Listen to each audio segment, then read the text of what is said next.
All right, good morning, good afternoon, good evening, whatever it is, wherever you're at. Welcome back to Continuous and Never Ending Improvement.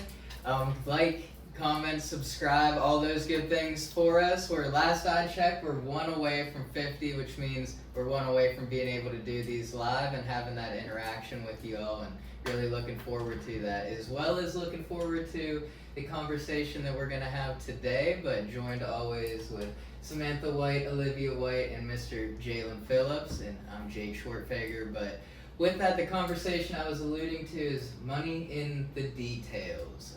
Gonna start a little 5-week series on our laws of leadership here at LEI Home Enhancements, our day job.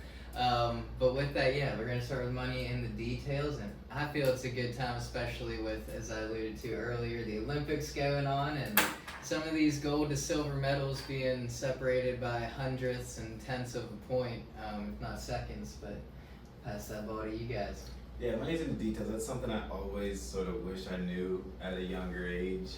I feel like, the more that you almost focus into just making sure you cross your T's and dot your I's, the bigger opportunity you'll have and, present for yourself.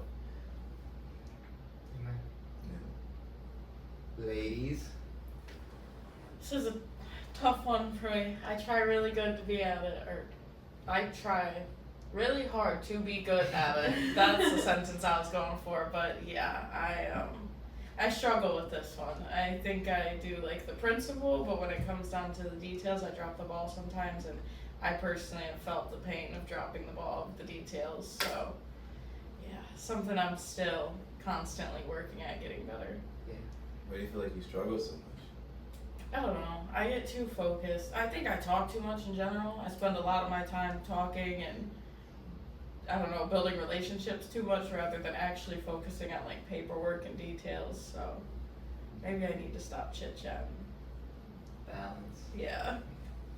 Yeah, to that point on balance, I was gonna say, I'm curious on your guys' thoughts on this, because I think, everyone leans towards one side of it, to where, you might be forgetful and, miss details, but I feel like I struggle with maybe paying too much attention to little details, to where it, holds me back from making, decisive decisions or choices, because I'm focused almost too much on every little detail. So I feel like there's two sides of that coin, and balance is important with it.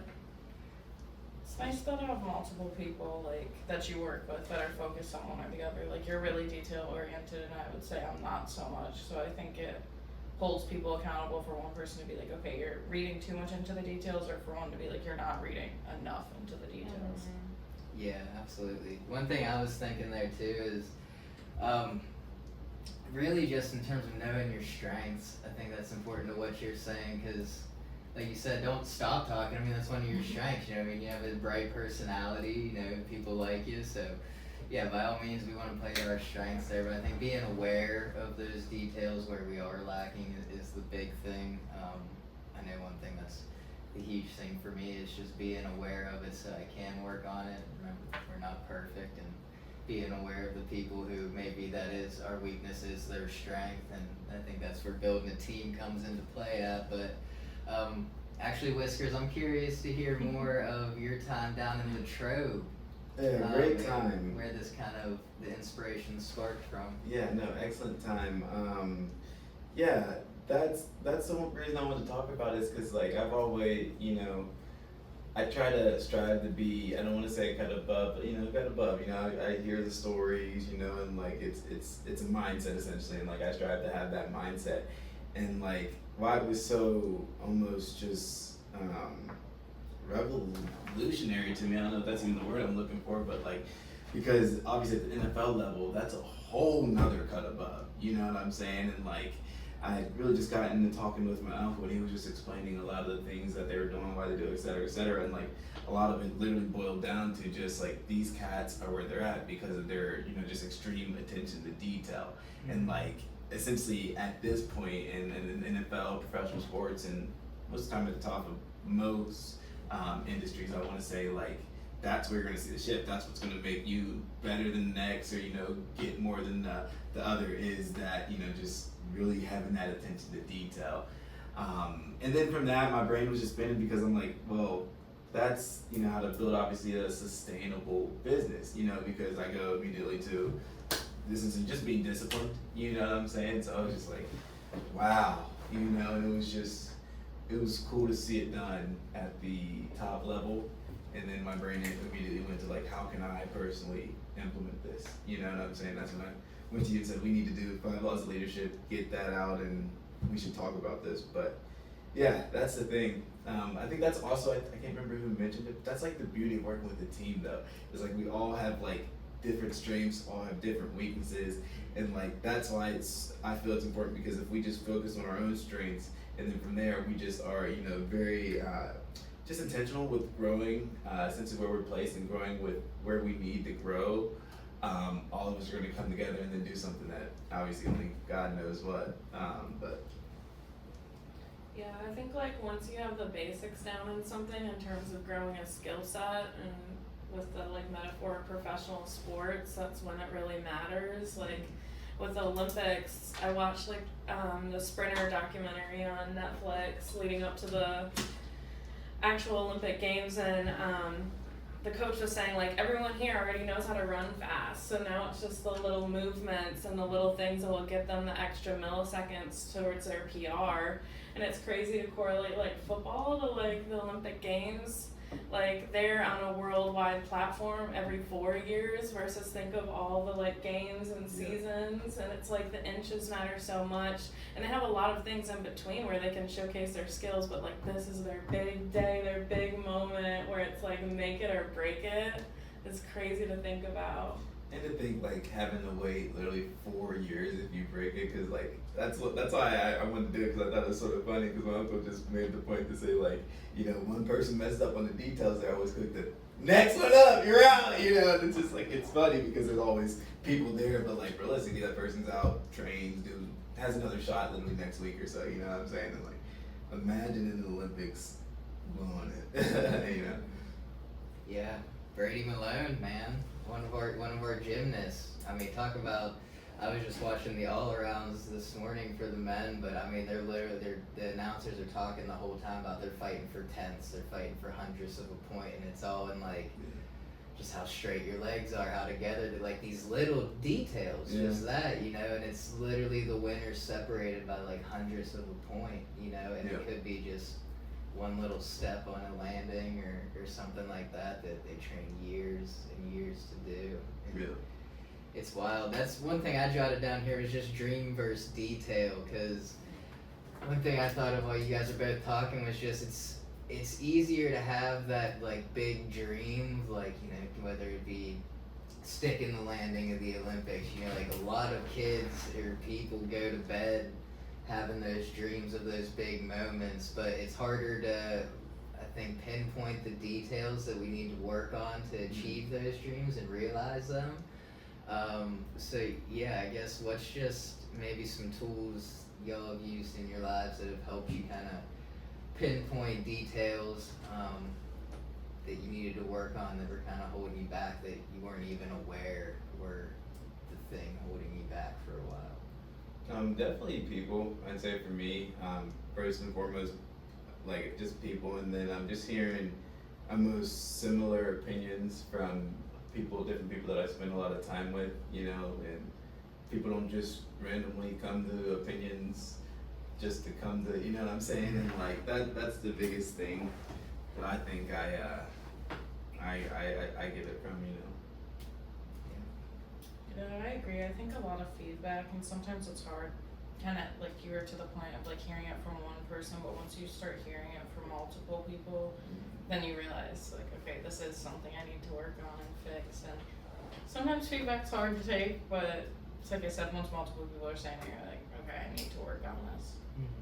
Yeah, I feel like people like sometimes don't always get through to us or myself.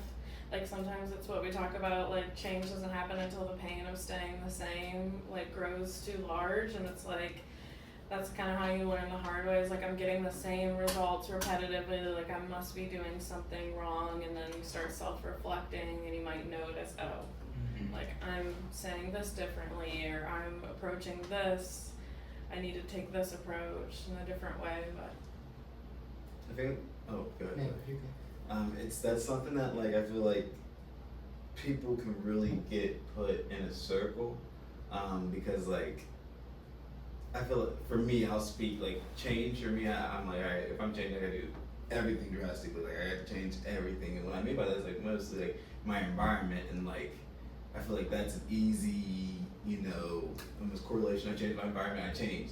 But realistically, that's not what changing is. Like changing is you changing how you react to similar situations. Not just getting into a different situation, but like I said to say, people literally, job hunt, get to another situation and not even realize like internally they were the ones that needed to change, and it's gonna come right back up, and then that's when that like victim/victor mindset comes up. Like, is it everybody else's problem, or are you gonna own up and do it? Yeah, kind of like kicking the can down the road. I mean, you get that fresh feeling of having like a new opportunity, but then the same feeling eventually sits in because we Yeah. don't solve the root of the root of the feeling, or even find out what that is. And yeah, it's a great point you bring up, because what I was thinking of there, and what I was going to share is just, and I think, forgive me if I shared it earlier, I'm not sure if it was in Bible study or during this, but just a lot of times we want that large outcome, but it's not a large change that has to happen. It's just that small, it's something minor that really needs to change. And again, money's in the details, devil's in the details, however you want to look at it, but that's where the things slip through the cracks. I mean, even that saying in terms of, it's a crack so small and things fall through, but those little details, if you fill them, things don't fall through. But yeah, I mean, a lot of times I think large outcomes come from just minor changes. It's just what I'm really getting at there. I think as far as details too, like recognizing what you're missing is when you start taking more time than it would have been to just initially do the task. Like that's something I fall victim to a lot. Like say you usually do the dishes every day, but you didn't do it for the last 3 days. Now you're taking like triple the amount of time, and you realize like, okay, I need to focus on details a little more. I'm putting more work on myself if I would just take the time to iron out the details. Yeah, that's a great point, because I mean, especially using the dishes, just because that's something that I just never liked to do. Now it's like therapeutic for me, you know what I mean? You put my music on, I sit there, I clean the dishes, and then when you're done, I mean, not only were you listening to music and you feel good, but you have a clean kitchen, you know what I mean? So it's two birds, one stone there. But yeah, I mean, that's a good point. That goes into just like perspective of it all. Maybe we can shift it there a little bit, but the details of just kind of focusing on the virtues and perspective of the whole thing, rather than maybe like the outcome and the actual actions that need to be taken, but more like the intangibles of it, the non-physical details that you're harder to put a finger on. I was thinking about that too, like in terms of mindset, it's like what comes out of your mouth, like defiles a man, is like, you might say like, I don't like doing the dishes, so then you go into doing the dishes with like dragging your feet, and you're like, I'll do it in a couple days, and it's like the I don't, the I can't statements that we don't catch because it's a little detail, like is a ripple effect on everything else we do and the attitude we bring towards doing it. It's a huge influence. Yeah, it's crazy because I try to have the mindset of majority of stuff you're gonna have to do anyways. Why make yourself miserable while you're doing it? It still has to get done. You might as well try to enjoy yourself, even if you're kind of lying. But just tell yourself like, I have to do it. I'm gonna make it peaceful, like Jake was saying. I'm gonna listen to music, find a way to enjoy it. It's crazy. I feel like to get to those, you hit the nail on the head, and we talked about like getting to the top of the mountains, in our industries. But Jake, you had mentioned like there's something intangible, and I was like, that's what it is. Like intangible, well, at least for me, behind it is just like actually learning the discipline. You know what I'm saying? Because that's, I wanted to do attention to detail, but let's be real. Why they get there is because they were the ones that were disciplined. That no matter what the case was, training, doing what they gotta do, day in, day out, you know what I'm saying? And like, yeah, because I have it written down here. I have basics, details, because you hit the nail on the head. You gotta have the basics down before you can, start really focusing on the details and like seeing people go on the mountaintop. That's what you hear. They did the details that worked hard, yada yada, and then just if you jump right to there, it's scary. You don't even want to start. You know what I'm saying? So like it's there's levels to this stuff, right? Yeah. Yeah, and that's a great point because that goes, I mean, kind of two different fields there, but I mean, in terms of if you're kicking the can down the road for like working on certain aspect, if it's football, you know what I mean? Like, Yeah.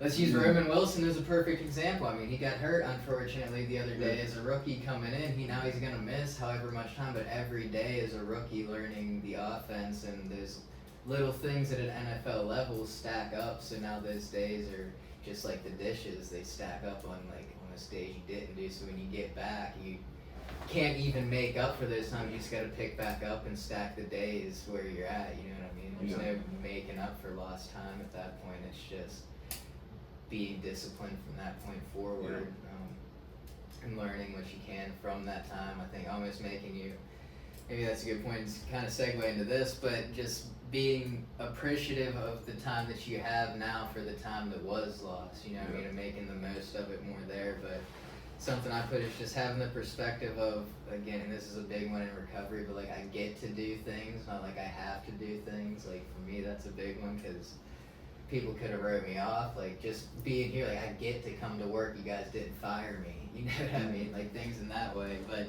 I say that to say too, like grateful hearts won't drink is a big saying in that community, and it's just so true. It just goes to grateful hearts won't take advantage of time and just having that gratitude when in speaking of virtues, but also just selflessness. It makes me think of those who exalt themselves will be humbled, and those who humble themselves will be exalted, and just having that humility to put the work in every day, know that everyone has to put the work in, and it's about more or less how we do the work, not if the work gets done, I guess, you know what I mean? Yeah. Someone will do the work, you know what I mean? It's about doing it joyfully. Like the Lord will find someone to get the job done, let's believe that. But I know. The video I watched this morning, the quote L. Ron Hubbard said, when you get to heaven, God doesn't look at you based from your accomplishments. He looks at you, based from your scars. I was like, oh, interesting. You know what I'm saying? And I was like, but just to go along with what you were saying. Ron Hubbard, huh? That's Yeah. a wild guy to quote. Isn't he the Scientology guy? I believe so. I believe so. Yeah, I don't know about him. That's okay though, take it, do your own research.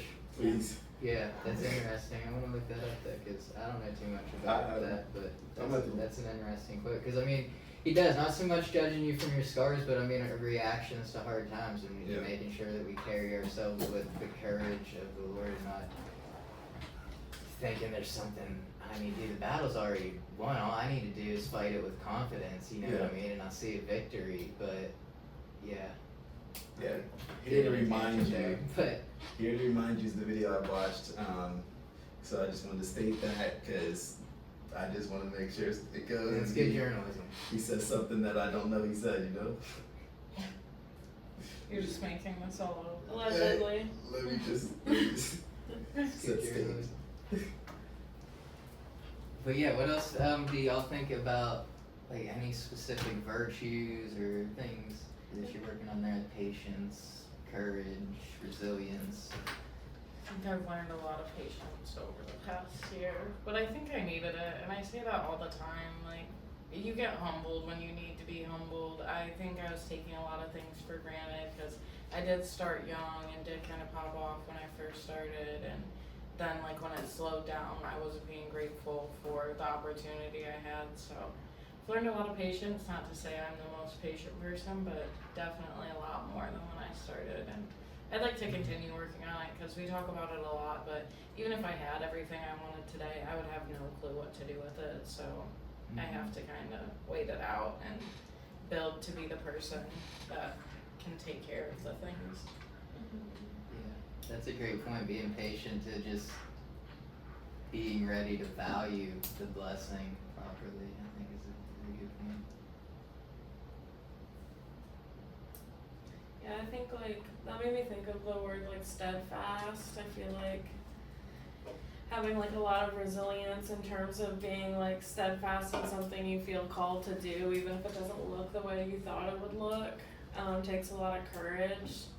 And like, I was thinking too, like I feel like fear is tied to details in a lot of ways.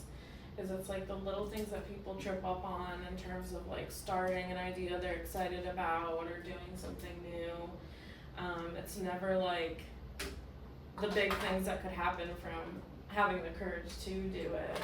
And it's like you kind of gotta outweigh those and take the leap of faith and have the courage to like, you know, even stay steadfast in something when it doesn't look the way you hoped it would. Like that takes courage, because a lot of people would focus on the little detail of, oh, for the past season it hasn't been working out, instead of the big detail of, well, look what it did for years and years and what it could do in coming years, you know, and weighing those two things out. Yeah, that's a great point. I like the word steadfast. It's not one I think of too often, but it resonates when you hear it. But I think too, I want to touch on being a faith-based company, just faith, and it's a good point to transition off what you're saying, because I think just faith in the fact that, you know, there is someone writing a story that's better than I envisioned, you know, and to just have that I love the scripture, by grace you are saved through faith, and it is not an accomplishment, or forgive me, I can't remember exactly how it finished it, but basically saying it's a gift from God. It's nothing that any man can boast about, but the fact that you just stay steadfast, you know, and work faithfully, knowing that, you know, the reward on the other side. I think that helps you get through the struggles and the lows, knowing to have that joy through those struggles, that man, what's on the other side is going to be great. And the longer I wait, the greater it's going to be, you know, and just having that faith and stay in his promises and staying steadfast in our faithfulness there. But what are you writing over there? I'm just making nanograms or lambs or, you know, whatever. Lamb. Acronyms. Yeah, acronyms. It's a nanogram. Yeah. We're talking a lot about fear, and I, you know. Anagram? Right, isn't that the letters that mean? I don't know Yeah. I thought They're that was an iPhone anagrams when you take a word and you rearrange the letters to make other words. Mm-hmm. Yeah, That's- that. Yep. That's actually amazing you knew that. Well, it's actually, it was in Brooklyn Nine. I'm not smart. It was in Brooklyn Nine-Nine the other day. I'm like, how did he Yeah. know that? That's crazy. But yeah, I just put, you know, false evidence appearing real. That's fear. And I was like, let me make a quick one for faith. Because I was just thinking though, because faith is obviously the complete, pretty much opposite of fear. And what I'm trying to say is like, there's no faith in fear. And like, that's, I don't want to say something I struggle with or I'm struggling with, but like I can find myself getting the faith and then like thinking about what's ahead and then just, I don't know. But I put for faith, full assurance in the heavens. I was still thinking, but you called me out just now, so that's what we're going with. Full assurance in heaven. But yeah, story on faith or fear real quick. I've been really just getting over my fear, right? Something I was sort of scared to do is take the cold showers. I don't like the cold at all. Started doing that, right? And let me tell you some good news. 2 nights ago, I think it was, just hanging out with the girl, Leia, you know what I'm saying? We're just out on the deck, just chilling, relaxing, and guess what? I'm talking, a big spider, not that big, but a big spider about that big, came crawling. Terrified of bugs. I'm terrified of bugs, you guys know this. Say it again. Is it a Especially tarantula? spiders, yeah. Them things got Right? 4 more legs than I got limbs. Yeah. But long story short, it wasn't it looked like something from Africa for real. But guess what? I said, not today, not ruining my night, because that's my little balcony. I always told myself, like, I'm not gonna have any problems if I go out there. I'm just have fun and make sure I'm living my life and I'm present. And that thing came around and I said, I took care of business, didn't even think about it at all, and like, that's a praise report, you know? So. Oh, I thought it was gonna tie back to the cold showers. Yeah, me too. He's been getting over his fear, so he figured he'd add to Okay, the psych it. Yeah, yeah. Not today, you're not ruining my night. Amen. And Don't let your days ruin your nights. Ooh! Don't let the sun go down while you're still angry. Ooh! But yeah, little tip, help you take cold showers, cut the AC off, man. It's hot out there. You get sweating in the house, there's no choice but a cold shower. You don't want to take a hot shower in a hot Yeah, I house. feel that way in here. Yeah, me too. Speak from experience. Don't let your Them today. apartment window ACs don't be cutting it. Facts. Yeah, you have to condition yourself Yeah. in your environment. Talk a lot See? about environment, but I see you turning the vents off in the car if the AC gets too hot. Ooh, You gotta just let it blow on you. Take the This is- cold. this changed. Okay. Find that there's a growth opportunity in every situation. Facts. Or And just set the AC inside to like 40, so then when you Yeah, go yeah. shower, there's no difference. okay. I killed the spider. How about that? Spider, Congratulations. spider got got. Sure did. Moral That of was the so story. funny though, because it's really warm in this room right now, and I was thinking like, I'm so hot, I feel so uncomfortable, and then like my brain switched to like, well, what if you were like in this like super humid hot place, like Yeah. in a different part of the world, and this was your everyday, and I was like, you can get through it for the time being. It was- Yeah.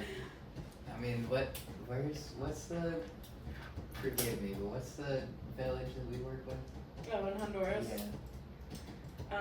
I mean, we worked with a couple different ones in the poverty belt there, but Yeah. just the whole area But I mean, is just thinking of that, ridiculous. like, you know what I mean, where you have just things in that situation, like we forget how good we got it sometimes because we want to highlight the parts that aren't perfect, you know what I Yeah. mean? But I would love a cold shower. yeah, yeah, Literally. yeah, it's wild. But I don't know, what other thoughts y'all got? Anything random? No. Anything with the games I'm- going on? I don't know, I just Baseball? keep Pirates thinking about deadline. The That's hey, Olympics. The Olympics are just crazy. The women gymnasts won gold for US. Just like such a victory story with like Simone Biles and all she went through. I kind of want to talk about she has like the twisties, had the twisties, which is also known as the yips, and a lot of other sports. And Also, things I don't Yeah, know. yeah. like where you get in your head and you have a mental block with doing something physical, like Tiger Woods had that, like he couldn't like chip once he came back and stuff because he had a mental block. And the crazy thing about like, and why they changed the name for gymnasts to the twisties is that like that mental block doesn't affect your performance, as so it's a safety risk because you could like land on your neck and die. And it's just crazy to think about like some of these sports, the way you're able to move your body if you have a mental block. Like it's not just like based upon low performance, like that detail could kill you. Yeah, it's terrifying too, because from experience, because I did cheer and I tumbled for a while. I had, like, my mom used to go watch my tumbling, and I had majority of my skills, but I couldn't do them if there wasn't a spotter standing next to me. Half the time she wasn't touching me. She'd be like right here and just put her hands out, but then as soon as she'd walk away, I couldn't throw anything. And the scariest part is it always happens, like right when you're leaning backwards, the thought pops in your head, you're like, I'm falling on my neck, like, and in that moment when you're in the air, what you think is probably what's gonna happen, and I can't even imagine it on an Olympic level with them doing the skills that they do, like. Well, it's funny you say that because I had that thought watching them like on the uneven bars when they do their transfers, like even in competition at the Olympics, they have their coach runs over when they transfer and like, you know what I mean? They don't touch them, but like they're there. If something should happen that they don't have to run over after the fact, they can like break their spin, and it is just wild. Like you were saying that you get so spinny that your mind just can't tell your body what to do, which in a way it makes sense when you're spinning that many times to even be able to control your body in the air to stop at a certain half rotation. And I mean, yeah, talk about details. That's one of the sports that I feel like only gets highlighted this time of year or years, unless you're in it, but it is one of the most probably attention to details, especially scoring wise. You know, others are like, in terms of baseball and golf, like, you know, you get 18 holes, you get like that, you get one run, you know what I mean, however many rotations to be perfect. I mean, just the stress that has to cause, I can't even imagine like the mental of being perfect, and I'm sure depression that they deal with, and yeah, it's gotta be tough on the mental aspect there. It's crazy because I've never been able to do like a backflip, like or front flip on a trampoline or anything. We talked about that, and like that's one of those things like a lot of like the average person, if you've attempted to or thought about or can do a backflip, like that is like a mental thing. It's almost like riding a bike. Like once you've done it once, now you're like, oh, I can do it again. Like at certain points of your life, it's almost like, oh, just do it. You've done it before, but it's just like, oh, but I haven't done it in so long. I don't know. It's like the mental game of it all with what your mind like allows you to do versus what your body can do is so interesting. I think it's really funny too because a lot of guys can self-teach themselves a backflip. It's very different with girls because like I don't know what the difference is, but maybe it's because boys at a younger age are a little bit more risky. But like I remember in school, like you would tell like a random kid like try to do a backflip. He wouldn't land it, but like he'd jump off a fence and just like go for it. Like a girl would not do that. Like That's true. Yeah, I don't know. Yeah, like no Reckless. fear, reckless behavior. Yeah. Reckless abandonment. Yeah. I don't know. It's like cool to see. Like I also watched the coaches had for the gymnasts this little. It was like a plastic like game thing where you can like press these buttons and it makes a little gymnast on a pole like go round and round and flip, and then you press the release button and it lands on a sticky pad. I've seen that. But it was really hard to get it to land, and like all the top like gymnasts were there like playing with it, and like I was just looking at it laughing, but then I was thinking like, wow, like the mental break that gave them to just play around and like joke and do this little game that we're watching, like that's so funny, like oh, it's like that was probably like one moment where they could really just be like, that was just crazy, like. Yeah, that's a great point too, because what I was thinking of, I mean, in a lot of the sports that we love, whether it be that we watch all the time, basketball or football or soccer even, like the big three, you know, so to speak, but like a lot of those your weaknesses that we were talking about can be hidden with raw talent. Like that isn't the case in gymnastics. Like they fight for every single the points that we were talking about in terms of building strength to get the sticks and just the fearlessness you have to do. Like I wouldn't even try the stuff they're doing. You know what I mean? Let alone like I heard the announcer talking about like, well, once you master a skill, it's one of the only sports maybe only rival to like skateboarding, BMX, things like that are more creative like in origin, but that you master a skill, you add to it. You can create your own tricks. Like you can have whatever they call them, disciplines or whatever they call them, like named after you, your skills named after like you. the only you made it person up. that can do that, And I mean, in terms of, and it's crazy because I mean, skateboarding's the other one. If you didn't watch the skateboarding street finals, it was absolutely electric. But we got silver, USA, lost by, again, like a 1/10 of a point, but they said the kid from Japan, he said the trick he landed and the best trick to win it it's a trick only he can do, you know what I mean? And that's just crazy. And they were even talking in the BMX one, like, what do they call them? NBBs, never been done's, you know? Like, I remember watching Travis Pastrana on a dirt bike do the first ever double backflip in the X Games, and then he quit and started driving rally cars or whatever, and like, just, some people are just on a different level mentally in terms of like pushing boundaries and having it's gotta be detailed in terms of preparation and just mental stability and focus to consistently push those boundaries and have that discipline you're talking about to just have that confidence in your ability to do them and fight past it, because I'm sure they get scared too trying something new, but they have the confidence in their abilities to push through it,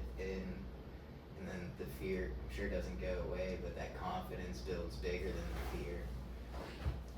Yeah, I think physically that's a crazy concept, to physically do something that nobody's ever done before. Like, okay, I understand, like, you know, you create a website or an idea nobody's ever did, but physically going out there and just trying something that you have no example to base off of They is can kill you. true bravery. Yeah, like, that's so scary. No one's ever done it. You don't know what could happen. Yeah, it's wild. And that's what, to say again, not be taken like, but they can kill you, as Sam was saying. You've never done it before, you land on your neck or paralyze you or whatever. And as you're watching them Bibles, it can be life altering from that point. But you push the boundaries for the sake of we push boundaries here. That's what we're called to do. Another detail I noticed the gymnasts were doing is they were measuring their grip strength with this machine that shows like how many pounds, because they have to grab the bar and stuff. And it made me think of you, because I know when you had your injury, you were like working on your grip strength with all these tools and stuff. And it was really cool to see, because like some of the best gymnasts, they were like grip strength was like 120 pounds. And then there was this coach that was like really out of shape, like this like heavier side guy, and he just grabbed it and like beat everyone's. And I was like, dang, it's so crazy. Like you can never like judge a book by a cover. Like some people just have that like dog in them with that power strength, like that brunt force. It's crazy. It's like those little details. I didn't even think, oh, that's something they should measure, track, like. That's crazy. Their grip strength is like 100 pounds. Like this is my guard, and my grip strength's like 50 pounds. Like. I know that's something I've never seen it like tested or anything. I don't think, but that's something I always took pride in, being a wrestler and having to have wrist control. And you didn't want people getting away from you, so if you could grab their wrist and squeeze the life out of it, I mean that was to your advantage by all the means. But yeah, it's cool. yeah, I wanted to it'd be get cool that. to It's see just like a little see it thing that you measured. pull, Yeah. and it pops up, and I was like, I want to get that in the office so all of us can try. Yeah. It'd be funny. Because you don't have to be able to push a lot of weight to be able to squeeze grab, real yeah. hard. Yeah, see, that's interesting. I never thought of it like that. But any other thoughts on this before we get into our positive goodbye for the day? Shout out women gymnasts. Shout And out male women gymnasts. Shout out gymnasts. Yeah, shout out all the Olympians. Shout out all the athletes Now's that their were time. there, all countries putting on for your nations. Making your families proud. That's what it's all about. Love to see the camaraderie. That's something we haven't touched on. That it's also a detail, but yeah, it's just that's really on the platform right now, and just seeing it's like, hey, you're the best at this too, and we're here. Yeah. Just to be there and that acknowledgement from each other. But yeah, just want to touch on don't let the sun go down while you're angry. And there was one other thing, but that's the biggest. Make sure you put those demons to bed today, and that's what it was. Forgiveness is a gift from above. We let flow through us and can give to others. But have a blessed day.